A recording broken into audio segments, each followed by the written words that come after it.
So the way the assessments are going to run,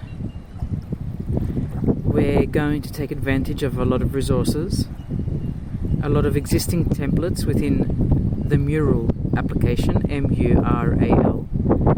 We're also going to provide for you examples from best practice that we've been gathering over decades. And so the first thing that you're going to be faced with is to explore a problem within your organization and to get permission to actually do an assignment on that problem or that challenge, to sit through internal review board training for ethics applications with human subjects, to conduct an interview, and first, before conducting the interview, to have a list of questions and a protocol created with a preamble anticipating the answers to those questions.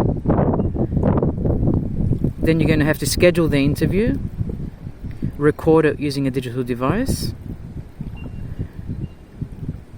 You will then be asked to transcribe that interview and then to conduct some kind of content analysis or thematic mapping on that interview. It's only a single interview, but that'll form the basis for your whole exploration this semester.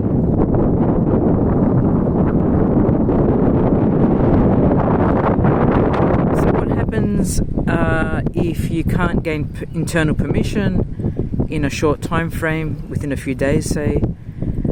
You can also seek additional sort of inspiration from different kinds of sites. I'm investigating at the moment the use of rippn.com as a way for you to see who's bidding for support and actually to get some work done for project work, and then to see if you can utilize one of those things as a possible project going forward. But it has to mean something to you, folks. It has to mean something to you to the point that you actually decide to do this course in the first place. And if it doesn't, then I want you to think about another project. So it has to mean something to you. If it's not part of your current organization, what I'm going to suggest is that you choose a challenge that is scoped within your purview. It might be a startup that you want to create because you think there's a gap for it, a space for it. But whatever you choose has to be meaningful to you. It has to address some kind of justice issue, social justice, environmental justice, diversity and inclusion in the workplace, something to do with not-for-profits or non-government organizations, perhaps some kind of volunteerism there, and the adoption of new technologies to solve a problem. Whatever it is, it has to be meaningful to a group of people, if not you. And so the first part is to explore and to make sense by conducting a primary interview. And a lot of people, when they do co-design, forget that they have to talk to real people. And so that's the process that I'm requesting for the interview. You sit the CITI training. CITI is CITI, that ASU subscribes to. You develop a list of questions that has to come from somewhere, perhaps the literature, perhaps from previous projects. You identify a stakeholder in your organization. You interview them. You transcribe the interview. You then conduct thematic analysis on it.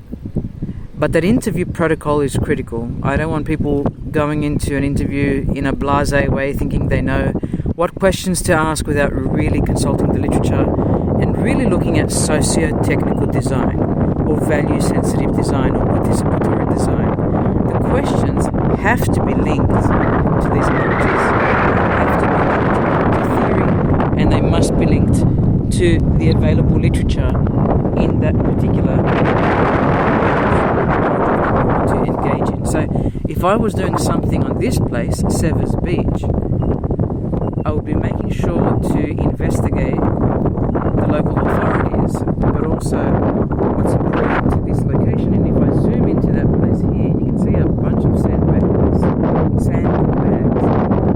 the shoreline, protecting the dunes from. So there's a local problem, and it's critical. Kids are fishing just off that point there, but I